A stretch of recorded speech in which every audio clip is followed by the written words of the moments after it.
Oh, they were amazing, man. We're generally very pampered here in Bangalore. We're very pampered at the BFC Stadium at Kantirva. We always get the support. But this time, I think they took a notch higher. And not only them, but there were a lot of other fans who support their respective ISL teams. But they all came under one banner, which is a national flag, and full-heartedly supported us, which was amazing. And that's the kind of India that I envision, where we fight when we are going head-to-head at our clubs. There should be hostility. There should be that atmosphere. But when the moment we get for the national team, we should forget everything and support the national team. So I think we're talking in the dressing room, that was so nice for us. And I know it was just a SAF Cup. It wasn't the World Cup. And I know it was Intercontinental Tournament. We haven't won anything big in Asia yet. But just the two tournaments where all the fans who have different banners, different crests to follow at the club level, came together for the national team and with a genuine, full-hearted support, which was very nice to see. Oh, I mean, I love the comparison. I mean, it just gives me goosebumps. And you know what it does well? The whole euphoria, what it does really well for football, Buryada, is now everybody has to be in their toes.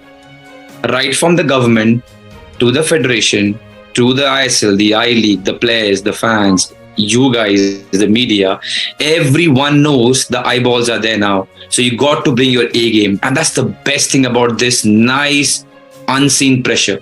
That's why these kind of momentums are important, because now we know this is what we're dying for, isn't it? The players, the football community, that, you know what?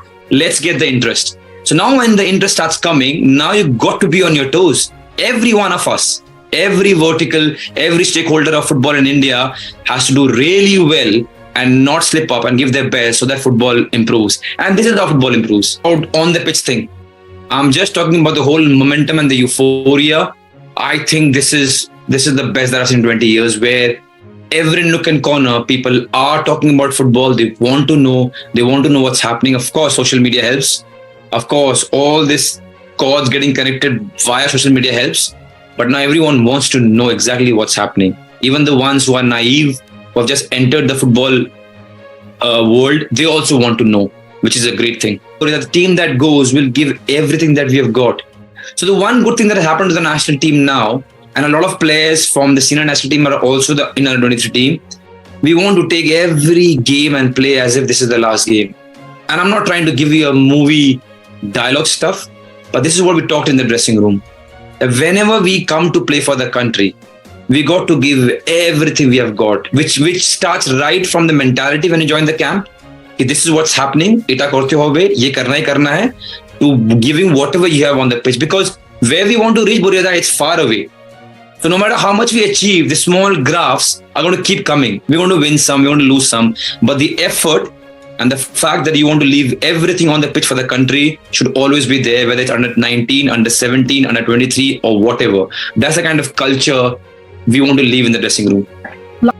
As far as the number of days for the camp for the senior team is concerned, because I also know the story of this side for where they're organizing and they have to depute all the days, I know it's not easy. It was a request from the national team head coach, from all of us. As many days as we get, it's better. The 4 weeks that Ego spoke about is because of the time that he needs. And I hope we get that. I hope we get to play at least one top team from Asia, because we are facing Australia. It is important that we play a South Korea, Japan, or Iran, or Iraq, or any top 6-7 teams, so that we get a taste of what it is going to be against Australia.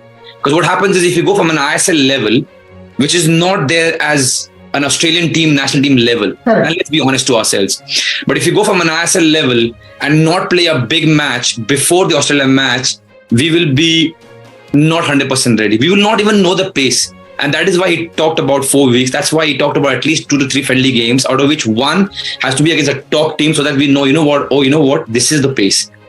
As far as the other games are concerned, the Kings Cup, the Madeka and stuff, he's notoriously famous for giving chances to everyone. Sometimes people like me, Sandesh and Gurpreet, we always have these small debates with him that let's keep a first 14. But you know Igor.